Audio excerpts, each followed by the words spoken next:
defensive line. Came into the season with a lot of hype and expectations. What have you seen from them on field, just in general, so far this season? Active. I think it was warranted. I mean, with the guys coming back, but you know, I was actually shocked last week in how they played. Now they've suffered some injuries, and that matters. That's a big part of football, and especially going deep into the season. But it's a productive group when they play that way, and I don't know if it's. You know, I looked at this team last year after I watched the Arkansas game. I looked at the game last year, a lot of games that they played, and you know, I looked at the catalysts, the Jonathan Bullocks, and you know, those guys that come to mind, and it just doesn't. They don't seem to have that guy that is saying, look, we're gonna play this way every single game. Even in the SEC championship last year against Alabama, it was competitive because their mentality was always that they were the best group on the field. So at times I hadn't seen that this year. It's been a bit surprising. All the talent in the world is out there on defense. So hopefully that front seven can just start to establish that mindset because they have the guys to do it. What are your thoughts on Caleb Bramlett? I think Caleb was, you know, last year I found myself comparing him a lot to Jay Bullock and seeing how those guys' games were different. I think Brantley is going to be a Sunday player. He'll play in the league. You just would love to see a little bit more getting after the passer. I think the difference is now, especially in football and the trends, you have to be able to create havoc in the backfield. And he did such a great job of that last year, having another defensive tackle next to him that could do the same thing. And it matters. I mean, I played defensive line my whole life, and I think the most important thing is it takes those other guys to kind of get you to the point where you can get one-on-one matchups and kind of create for yourself.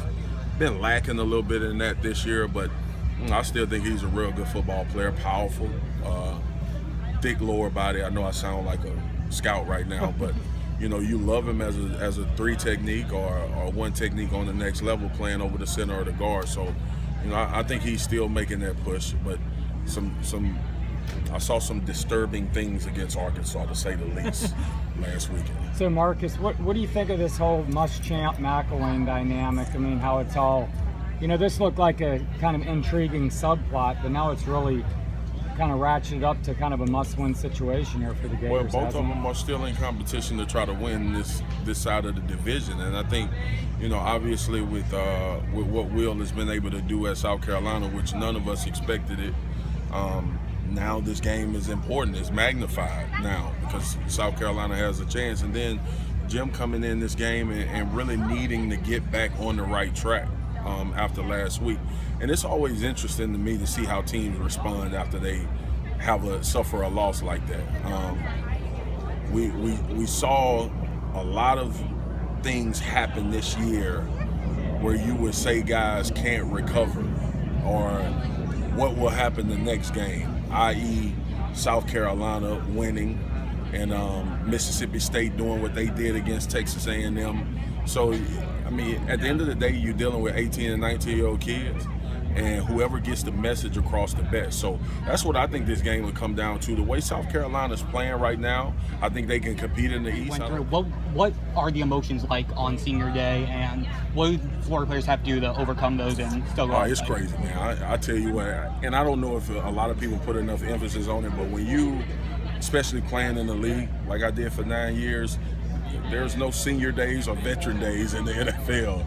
You get cut or you retire, one of the two. So it's a very emotional deal. I remember mine at LSU and, you know, seeing all your family there and thinking about the path that it took to get you there. And most of these guys, a lot of these guys, first ones to graduate in their family, a lot of these guys have an opportunity to go play on the next level, but you never forget college, man. College is, to me, it's the last kind of honest element of football. You know, when you get on that next level, it's a lot of business. It's a lot of being in the right place at the right time. When you come to college, you earn either being a star or you earn never seeing the field. So I think it's an emotional deal. I think the guys are, you know, seeing guys go through it helps you understand the magnitude of it, but also get you right back into the mode to play the game. And obviously that hidden element of not wanting to lose your last game in your stadium.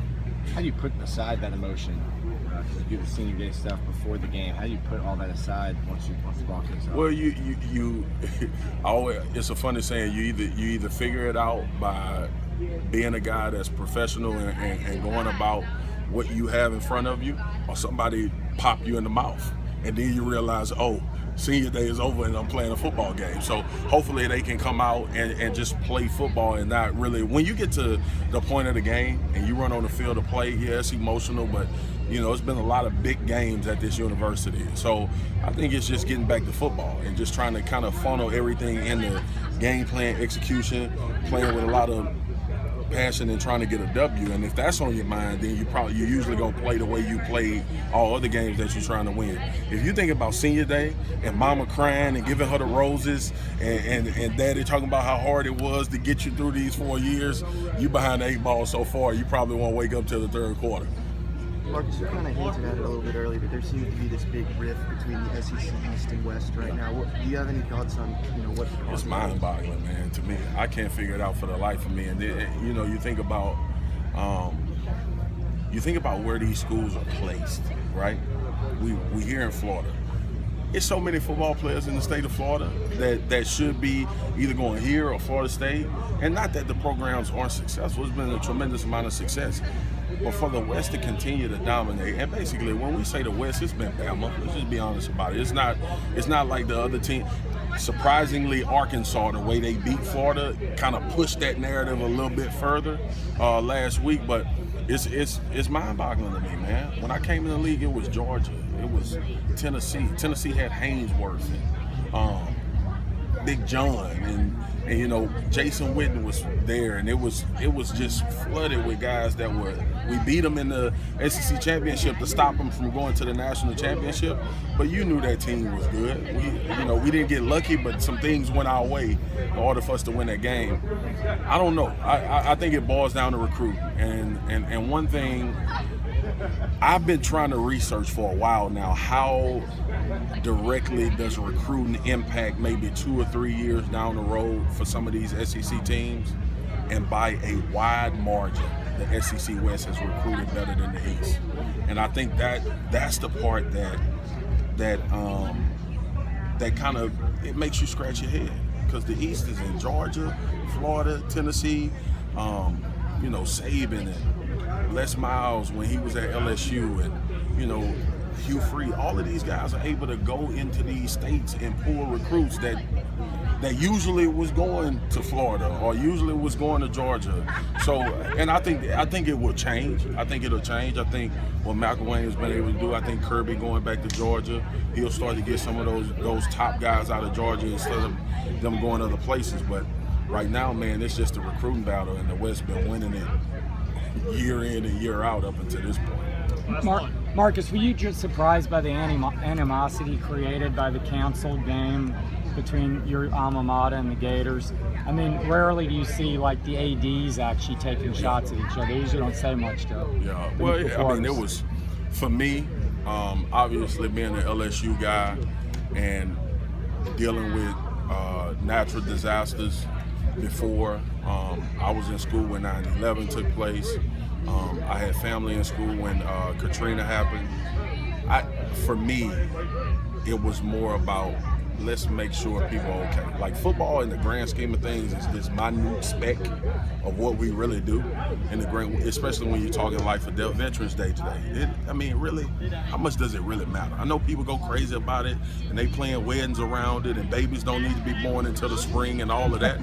But in the grand scheme of things, man, it was more about making sure that these people were gonna live and survive. So when I saw the rhetoric back and forth, I thought it was a little immature on LSU's part and Florida's part.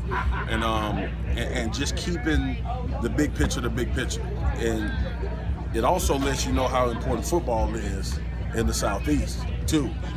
It's almost like you decide to either go to church or the game, and I think a lot of people at that time, it was a lot of confusion because you didn't really know.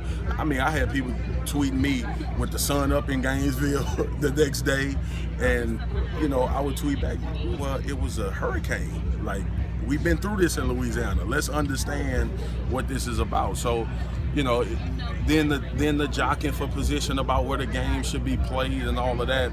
And the thing that I thought would really hurt the game was if you don't play the game, you lose everything college football is all about, and that's fair play.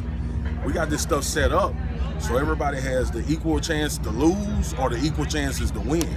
And if you would have took that game away, then you slighting Tennessee, you slighting Florida, you slighting LSU. Now, where the game is played, it matters to fans and all of that, but as a football player, it shouldn't matter. It's 53 in the third wide and 100 long. And you got to make sure that whatever element you in, you at your best. So, you know, and we talk stadiums and crowd noise and all of that. I have never been to a game in my career where a fan came out of the stands and changed the effect of the game. Not one time. I've been in some loud ones. I played here.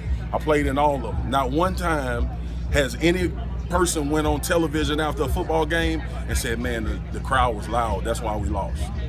So for everybody that try to feed you, the home field advantage, whatever you want to call it, with football players that are in the uniforms, if you thinking about home field advantage, you're in the wrong business. You're in the wrong line of work. So now go play the game November 19th. I think they hear LSU coming 2 times back to back and let it be. But I thought the fair play element, if that would have got lost, it would have been a big indication on this league and both of these universities. So the game being played really was the mainstay.